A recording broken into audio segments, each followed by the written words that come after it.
This is recording. This is also recording. Okay.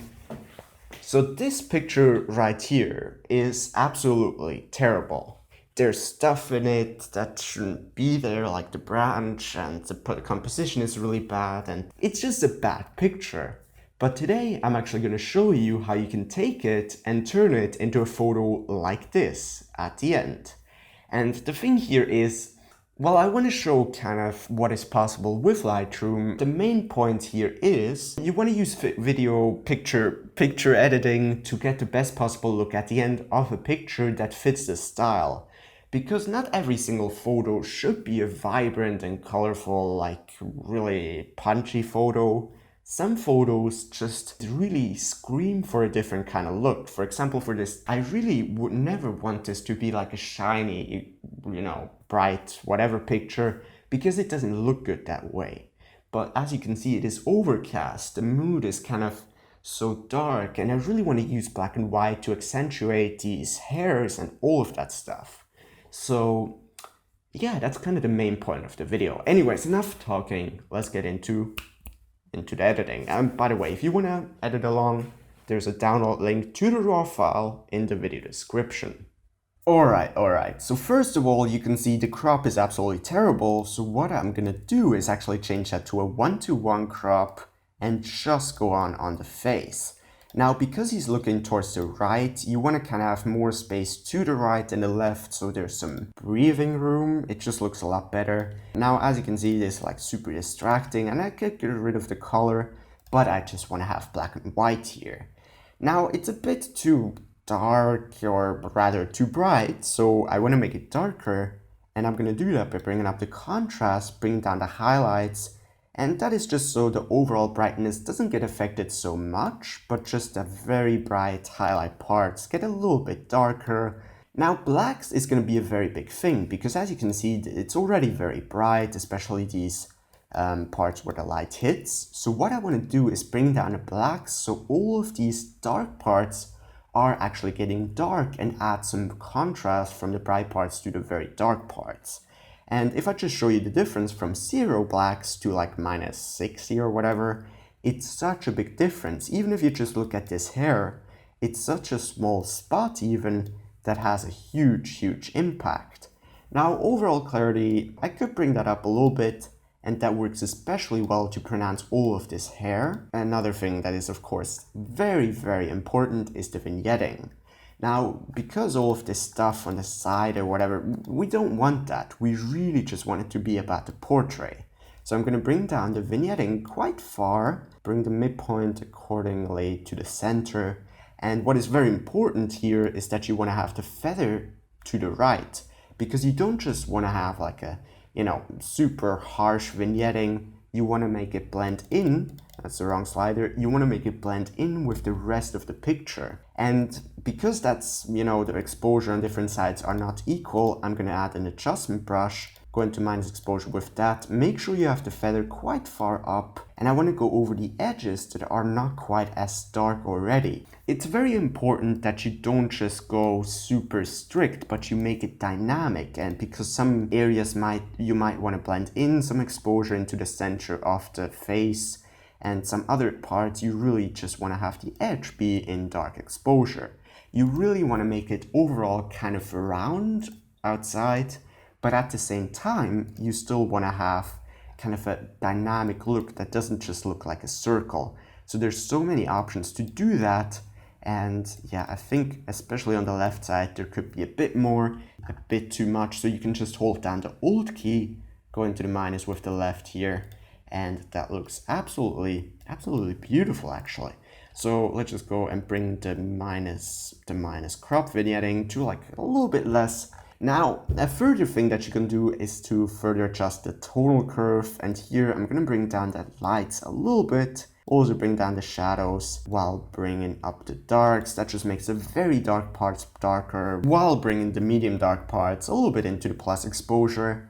And the big thing now is the eyes. So completely in shadow, and even compared to the image before, it's a lot darker. So what I want to do is grab an adjustment brush, and this time go into the plus exposure and just add a ton of it on the eyes. Now, because this is a raw file, you can really push it quite far, even 2 or 3 stops. However, you don't want to do that if you don't have to. So you're always going to get some noise in these parts.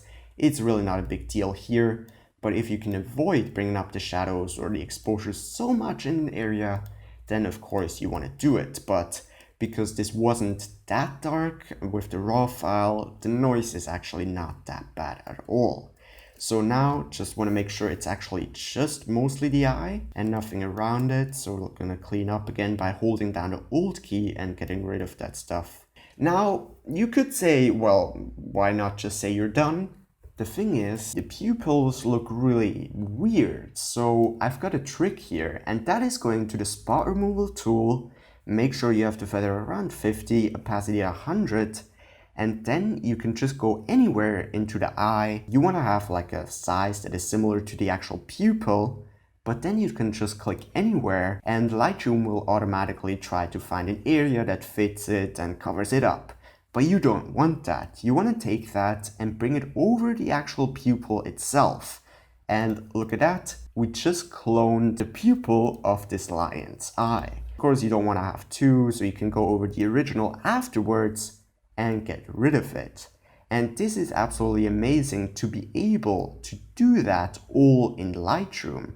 It saves you so much time, it is so easy, and you can do it with eyes, you can do it with people, with just so many different things, as long as it's not too complex. Because if it's super complex and difficult and weird patterns, then yeah, you want to go into Photoshop. Then you can see the right eye is also kind of weird. I don't know what this line was doing, to be honest. I'm gonna get rid of the original pupil or whatever was left there. Grab a spot removal tool, go over here, just click on it, and then take this automatically created fill-in spot, whatever, and go over the other side and add another pupil on the right side. Here is before any spot removal and with the original pupils, a really weird looking lion, to be honest. But afterwards he looks really sharply focused and scary and cool and dramatic and whatever.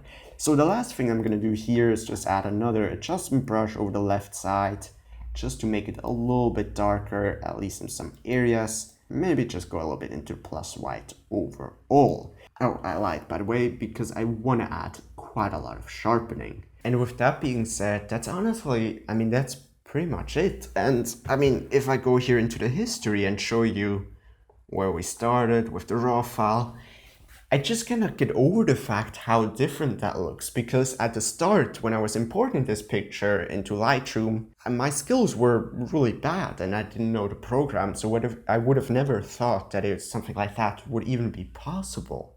But that's the thing that I love doing, is just keep all, or at least most of the pictures that I shoot, even if I think they're bad. Sometimes in the future, I just come across them and I realize the potential in them. Or some editing programs might have improved and have new options and stuff like that. But you get the idea. So this is, I think it's a really cool picture at the end. And to think that something like that comes out of a terrible raw file like that, I think that goes to show you should experiment. You should try different looks and different editing styles, and not just watch my videos, but watch a ton of other people's videos and experiment yourself. Get those raw files, try different looks, and just try out everything that you can, because you never know what you're going to end up with, and you're always going to learn during the way. So it's not like you're going to lose anything. So yeah, that's pretty much it for today. Thank you very much for watching. Give it a like if you liked it. It helps to promote the video because the YouTube algorithms, whatever. If you want to, give it a like. If you don't want to, give it a dislike. And yeah, follow Instagram if you want to. That's it. Thank you for watching. Goodbye.